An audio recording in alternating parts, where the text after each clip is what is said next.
तो हम पहले प्रश्न को देखिए ऐसे लिख सकते हैं, मतलब a बटा बी प्लस सी, ए बटा बी प्लस सी। और जो देखिए अगला मान है उसे यहाँ पर नोट कर देते हैं, b बटा ए प्लस सी नोट कर देते हैं।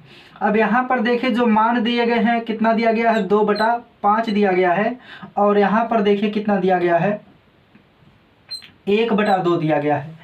ऐसे प्रश्नों में देखिए आपको समझना क्या है, आप यहाँ देख रहे होंगे कि यहाँ पर जो तीनों मान है मिला करके क्या है, ए बी सी हैं। और यहाँ पर तीनों मिला करके क्या है, ए बी सी हैं।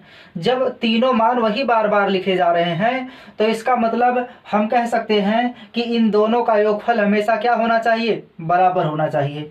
मतलब अगर हम ए बी सी और ए बी सी को जोड़ें, यानी यहाँ का जो ए बी सी का मान है और यहाँ का जो ए बी सी का मान है, दोनों को जोड़ें तो दोनों का मान क्या होना चाहिए, बराबर होना चाहिए। तो बराबर करने के लिए हमें देखिए करना क्या होगा, हम पहले इन दोनों मानों को जोड़ देंगे। जब दोनों मानों को जोड़ेंगे 5 2 कितना हो जाएगा, 7 हो जाएगा। वैसे यहाँ पर देखिए जोड़ेंगे तो 2 1 कितना हो जाएगा, 3 हो जाएगा। अब देखिए ऐसे प्रश्नों में हम क्या कर दें कि यहाँ पर जो 7 है और यहाँ पर जो 3 है वह बराबर हो जाए। तो बराबर करने का केवल एक ही तरीका है कि हम यहाँ पर क्या कर दें, 3 से गुणा कर दें और यहाँ पर किससे गुणा कर दें, 7 से गुणा कर दें। बहुत आराम से समझना है, एक बार फिर से सुनिएगा आप लोग। देखिए यहाँ पर भी ए बी सी की वैल्यू लिखी गई है और यहाँ पर भी ए बी सी की वैल्यू लिखी गई है। जब दोनों जगहों पर ए बी सी का ही प्रयोग किया जा रहा है तो इसका मतलब जो ए बी सी के मान होंगे दोनों जगहों पर क्या होने चाहिए, समान होने चाहिए। जब दोनों जगहों पर समान होने चाहिए तो यहाँ पर हम देख रहे हैं ए बी सी का योगफल 7 आ रहा है और यहाँ पर ए बी सी का योगफल कितना आ रहा है, 3 आ रहा है। तो हम बराबर करने के लिए क्या करेंगे, यहाँ पर किसी संख्या से गुणा करेंगे और यहाँ पर ऐसी संख्या से गुणा कर दें कि दोनों का मान क्या आ जाए, बराबर आ जाए। जब देखिए गुणा करते हैं तो ऐसी स्थिति में इस 3 का गुणा इस 2 में भी होगा और इस 3 का गुणा 5 में भी होगा। तो यहाँ पर अगर गुणा करेंगे तो यहाँ का मान जो ए का हो जाएगा, पहले 2 था, अब 3 दूना कितना हो जाएगा, 6 हो जाएगा। और यहाँ पर देखिए जो बी और सी का पहले मान 5 हुआ करता था, अब 5 तिहाई कितना हो जाएगा, 15 हो जाएगा। और इसी तरह यहाँ पर देखिए देखेंगे तो यहाँ जब गुणा कराएंगे तो b का मान 7 एक कम कितना हो जाएगा, 7 हो जाएगा। और यहाँ पर a प्लस सी का मान 2 सत्ते कितना हो जाएगा, 14 हो जाएगा। जब इतना आप समझ गए होंगे तो यहाँ पर देखिए हम कह सकते हैं कि रेशियो में a का मान 6 हो गया और b का मान कितना हो गया, 7 हो गया। जब a का मान 6 है, b का मान 7 है, तो आप जो है c का मान या तो यहाँ से निकाल सकते हैं। कैसे, अगर आप यहाँ से निकालेंगे तो कह सकते हैं कि b प्लस सी बराबर कितना, 15 आएगा। जब 15 है तो b का मान वहाँ से 7 रखेंगे तो 7 प्लस सी बराबर 15 हो जाएगा। तो c बराबर बताइए कितना हो जाएगा, 8 आ जाएगा। अगर आप यहाँ से निकालना चाहेंगे तो a का मान पुट करेंगे, चूंकि a प्लस सी बराबर कितना है, 14 है। अब यहाँ a का मान रखिए 6, तो 6 प्लस सी बराबर कितना आ जाएगा, 14 आ जाएगा। तो c बराबर कितना आ जाएगा, 8 आ जाएगा। अब देखिए जब आप जान गए हैं कि यहाँ पर a का मान, b का मान और c का मान कन्फर्म पता हो गया, तो जो रेशियो पूछा गया है यानी a अनुपाते b अनुपाते c बराबर क्या हो जाएगा, 6 अनुपाते b का मान कितना है। तो यहाँ पर देखिए b का मान 7 दिया गया यहाँ पर और c का मान कितना है, 8 है। तो यहाँ पर a b और c का रेशियो क्या हो जाएगा, 6 अनुपाते 7 अनुपाते 8 हो जाएगा। तो उम्मीद है ऐसे प्रश्नों के कंसेप्टों को आप समझ गए होंगे और ऐसे प्रश्नों को बहुत आराम से कर ले जाएंगे। ऐसे 2-3 प्रश्नों को कर लेने के बाद आपका कंसेप्ट एकदम क्लियर हो जाएगा। चलिए देखते हैं अब दूसरा प्रश्न। देखिए दूसरा प्रश्न आप लोग बहुत आराम से देखेंगे और स्क्रीनशॉट ले लेंगे सभी प्रश्नों का, बाद में सभी प्रश्नों को एक तरफ से आराम से नोट कर लेंगे। चूँकि ये क्लास इंडिविजुअल है, इसमें किसी भी प्रकार का प्रश्न छूटेगा नहीं, सभी प्रश्नों को हम लास्ट तक कवर कर देंगे। दूसरा प्रश्न देखिए दिया गया है, a अनुपात का मतलब बटा होता है a बटा b प्लस सी, और अगला वाला देखिए मान दिया गया है b बटा a प्लस सी दिया गया है। अगर आपको पहला सवाल समझ में नहीं आया कोई दिक्कत नहीं, दूसरे को समझिए तो यह सभी समझ में आ जाए। यानी इसमें से आप कोई एक सवाल समझ गए तो समझिए आपका कंसेप्ट एकदम क्लियर हो जाएगा। यहाँ पर b अपान a प्लस सी का मान कितना दिया है, 2/3 दिया गया है। और यहाँ पर जो है ऊपर वाले मान में दिया गया कितना 3/7 दिया है। अभी क्या बताए हैं, ऐसे प्रश्नों में ए बी सी का जब यूज हो रहा है तो हम कह सकते हैं कि ए बी सी का मान सभी जगहों पर बराबर होना चाहिए। तो बराबर होने के लिए ए बी सी का योगफल निकालिए, मतलब इसको जोड़ लीजिए। जोड़ेंगे तो 7 3 कितना हो जाएगा 10 हो जाएगा, और यहाँ पर जोड़ेंगे तो 3 2 कितना हो जाएगा 5 हो जाएगा। अब देखिए जब दोनों जगहों पर ए बी सी का प्रयोग हुआ है, एक जगह पर ए बी सी का योगफल 5 आ रहा है, जबकि दूसरी जगह पर रेशियो में ए बी सी का योगफल कितना आ रहा है 10 आ रहा है। तो हम कह सकते हैं कि अगर यहाँ पर 2 से गुणा कर दे तो दोनों के मान क्या हो जाएंगे, बराबर हो जाएंगे। जब आप 2 से गुणा यहाँ करेंगे तो 2 का गुणा इसमें भी करना पड़ेगा और 2 का गुणा इसमें भी करना पड़ेगा, यानी जब इस 2 में 2 का गुणा करेंगे तो 2 दूना कितना हो जाएगा 4 हो जाएगा, और यहाँ पर 3 में 2 का गुणा करेंगे तो यहाँ पर 3 दूना कितना हो जाएगा 6 हो जाएगा। अब 6 4 जोड़ेंगे तो कितना आ जाएगा 10। यानी देखिए हमें यहाँ से ए का मान कितना मिल गया, ए का मान मिल गया 3 और बी का मान कितना मिल गया 4 मिल गया। जब ए और बी का मान पता चल गया है तो अब हम सी का मान आराम से निकाल सकते हैं। कैसे, देखिए यहाँ पर हम रख देते हैं ए प्लस सी में, ए प्लस सी बराबर देखिए 6 दिया गया है। जब 6 आया है तो इसमें क्या करेंगे, ए का मान रखेंगे कितना 3, जब 3 रखेंगे तो 3 प्लस सी बराबर 6, तो सी बराबर कितना आ जाएगा 3 आ जाएगा। अब देखिए रेशियो पूछा गया है ए बी सी का, तो आप कह सकते हैं ए अनुपाते बी अनुपाते सी बराबर ए का मान कितना है 3 है, अनुपाते बी का मान कितना है 4 है, अनुपाते सी का मान कितना है 3 है। तो इसका रेशियो हो जाएगा 3:4:3। अब चलिए देखते हैं आज का तीसरा प्रश्न। इन 5-6 प्रश्नों को कर लेने के बाद आप ऐसे प्रश्नों को बहुत आराम से कर ले जाएंगे और समझाने का तरीका बहुत ही नॉर्मल टाइप का है। चलिए यहाँ पर देखते हैं तीसरे प्रश्न को। तीसरा प्रश्न देखिए दिया गया है b प्लस सी बटा क्या दिया है a दिया है, और इसका अनुपात दिया है 5 बटा कितना 4। ऐसे आगे देखिए दिया है a प्लस बी दिया है और बटा सी दिया है, और इसका मान दिया गया है 3/2। क्या बताए हैं कि जब दोनों जगहों पर वही मान लिखे गए हैं तो आप दोनों का योग निकालेंगे। 5 4 कितना होगा 9 होगा, यहाँ पर 3 2 कितना होगा 5 होगा। अब यहाँ पर देखिए किस संख्या से गुणा कर दें कि दोनों के मान बराबर आ जाएं। तो यहाँ पर अगर जो है हम 5 या 15 कर लेते हैं तो 9 जो है 15 बन नहीं सकता है, तो सीधे हम इसमें किससे गुणा कर दें 9 से, और यहाँ पर किससे गुणा कर दें, यानी यहाँ पर जो है 5 से गुणा कर दें और यहाँ पर किससे गुणा कर दें 9 से गुणा कर दें। तो जब 9 से गुणा करेंगे तो यहाँ पर देखिए क्या हो जाएगा 9 5 45 हो जाएगा, और यहाँ पर भी 9 5 कितना आ जाएगा 45 आ जाएगा।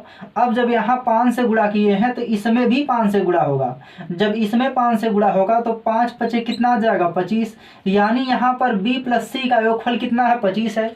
जबकि a का मान देखिए तो यहाँ जब गुणा कराएंगे 5 से तो ए 5 चौक कितना हो जाएगा 20, यानी यहाँ पर ए का मान कन्फर्म हो गया कितना होगा 20 होगा। उसी तरह यहाँ देखिए 3 में किससे गुणा कराएंगे, 3 में 9 से, तो 9 3 कितना हो जाएगा 27 हो जाएगा, और यहाँ पर 2 में 9 से गुणा कराएंगे तो 2 9 18 हो जाएगा। अब यहाँ पर देखिए 2 मान क्लियर हो चुके हैं कि यहाँ पर ए का मान देखिए 20 आया है, ए का मान रेशियो में कितना आया है 20 आया है, और सी का मान कितना आया 18 आया है। जब ए और सी का मान पता चल गया है तो आप किसी भी एक वैल्यू में रख करके बी का मान निकाल सकते हैं। जैसे यहाँ पर बी प्लस सी दिया है तो हम रख सकते हैं बी प्लस सी बराबर कितना दिया है 25 दिया गया है, तो सी का मान यहाँ पर 18 रखेंगे तो बी बराबर हो जाएगा 25 माइनस 18। 18 घटा लेंगे तो 15 में से 8 घटाएंगे 7 आ जाएगा। या तो आप यहाँ पर रख करके a प्लस बी बराबर कितना है 27 है, इसमें आप रख दीजिए a प्लस बी बराबर 27 वाले मान में रखेंगे तो a का मान कितना है, तो a का मान यहाँ पर 20 है, तो 20 जाके घट जाएगा तो b का मान कितना आ जाएगा 7 आ जाएगा। तो जब रेशियो पूछा गया है तो आप सीधे रेशियो बता सकते हैं कि यहाँ पर a अनुपाते बी अनुपाते सी का जो रेशियो हो जाएगा वह हो जाएगा 20:7 अनुपाते सी का मान देखिए कितना दिया 18 दिया है, तो 20:7:18 हो जाएगा। उम्मीद है अब आप ऐसे प्रश्नों को क्लियर रूप से समझ गए होंगे कि ऐसे प्रश्नों में करना क्या होता है। चलिए देखते हैं चौथा प्रश्न। चौथा प्रश्न देखिए दिया गया है ए प्लस सी अनुपाते बी बराबर 4:1 दिया है, फिर ए अनुपाते सी बराबर 5:1 दिया है, तो पूछा गया है ए प्लस बी अनुपाते सी का मान क्या होगा। ऐसे प्रश्न देखिए आपको बहुत आराम से समझ में आ गए होंगे। अब चौथा प्रश्न देखिए दिया है ए प्लस सी बटा क्या दिया है, बी दिया है, बराबर कितना दिया है, 4/1 दिया है। और इसी तरह से आगे दिया गया है ए बटा सी बराबर कितना, 5/1 दिया गया है। अब यहाँ पर देखिए समझना क्या है, यहाँ पर मानों की संख्या 3 है जबकि यहाँ पर कितना है, 2 है। तो यहाँ पर हम क्या करेंगे, ए और सी का योगफल निकालेंगे। तो ए और सी का योगफल कितना है, 6 है, जबकि यहाँ पर ए और सी का योगफल कितना है, 4 है। जब यहाँ पर देखिए ए और सी का योगफल 4 है और यहाँ पर 6 है, तो हम क्या कर दें कि यहाँ पर ए और सी का मान यहाँ के ए और सी के मान के बराबर हो जाए। तो केवल एक ही तरीका है कि अगर हम यहाँ पर क्या कर दें, 3 से गुणा कर दें। अगर 3 से गुणा कर देंगे 4 में, तो 4 तिहाई कितना हो जाएगा, 12 हो जाएगा। जब 4 तिहाई 12 हो जाएगा तो इसका मतलब यहाँ पर भी हमें किससे गुणा करना पड़ेगा, 2 से। तो यहाँ पर हम 2 से गुणा कर देते हैं, तो 6 दूना 12, मतलब यहाँ पर ए और सी का योगफल कितना आ गया, 12। तो 12 का मतलब यहाँ से देखिए 2 से गुणा जब इसमें कराए हैं तो 2 से यहाँ गुणा करा लेंगे, तो 2 एक कम 2 हो जाएगा। और यहाँ पर 5 में 2 से गुणा करा लेंगे तो 5 दूना कितना हो जाएगा, 10। तो यानी यहाँ पर कन्फर्म हो गया कि सी का मान 2 होगा और ए का मान 10 होगा। जब ए का मान 10 होगा और सी का मान 2 होगा, तो यहाँ किससे गुणा करा रहे हैं, 3 से। तो 3 चौक 12, यानी ए और सी का मान 12 हो जाएगा। तो 3 का गुणा यहाँ भी कराते हैं, तो इसका मतलब यहाँ वाला मान कितना हो जाएगा, 3 हो जाएगा। यानी यहाँ पर हम कह सकते हैं कि अब ए बराबर कितना आ गया, 10 आ गया। और बी बराबर कितना आ जाएगा, तो बी का मान देखिए 3 एक कम 3 नीचे आए तो 3 आ जाएगा। इसके बाद देखिए यहाँ पर जो सी का मान नीचे दिखाई दे रहा होगा आप लोगों को, सी का मान कितना है, 2 है।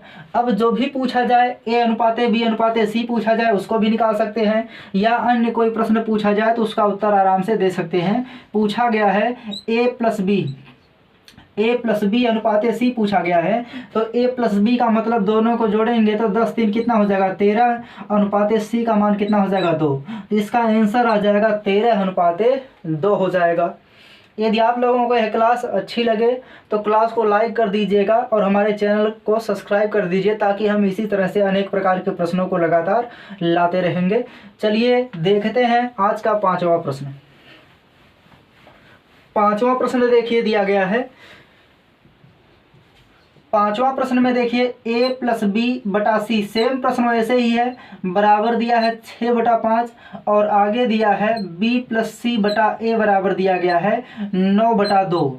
ऐसे प्रश्नों में भी देखिए आपको जोड़ देना है, 6 5 11 हो जाएगा, और यहाँ 9 2 कितना हो जाएगा, 11 हो जाएगा। जब देखिए दोनों के मान समान हो गए, यहाँ पर 6 5 11 हो गया और यहाँ पर 9 2 11 हो गया, तो दोनों के मान समान हो गए। जब दोनों के मान समान हो गए तो हम कह सकते हैं कि जो ए का मान होगा वह 2 होगा और जो सी का मान होगा वह 5 होगा। जब ये 5 और 2 हो चुके हैं तो यहाँ पर ए बराबर कितना ले सकते हैं, 2, और सी बराबर कितना ले सकते हैं, 5 ले सकते हैं। तो यहाँ पर बचा कौन, बी। तो यहाँ पर देखिए बी प्लस सी का मान अगर हम यहाँ से लेते हैं तो कितना होगा, 9 होगा, लेकिन सी का मान दिया है 5, तो बी प्लस 5 बराबर कितना, 9 कर सकते हैं। तो बी बराबर कितना आ जाएगा, 4 आ जाएगा। अब देखिए आपको जो है ए बी और सी सबका मान पता चल गया है, तो पूछा गया है ए प्लस सी, क्या पूछा गया है, ए प्लस सी बटा बी पूछा गया है। तो इसका मान निकालने के लिए ए का मान कितना है, तो ए का मान देखिए यहाँ पर 2 दिया है, प्लस सी का मान कितना है, 5 है, तो 2 + 5 हो जाएगा, और बटा बी का मान कितना है, 4 है। तो इसका आंसर आ जाएगा 7 बटा कितना, 4। यानी 5वें प्रश्न का आंसर कितना आ जाएगा, 7/4 आ जाएगा। अब चलिए देखते हैं आज का लास्ट प्रश्न क्या दिया गया है। इसको आप सभी लोग बहुत आराम से समझेंगे और नोट कर लेंगे। इसके बाद देखिए 6ठे नंबर का प्रश्न, 6ठे नंबर का जो प्रश्न है आज का अंतिम प्रश्न है, इसको आपको बहुत आराम से समझना है। यहाँ देखिए दिया गया है ए बटा b plus c plus d बराबर कितना दिया गया है, 2/7 दिया है।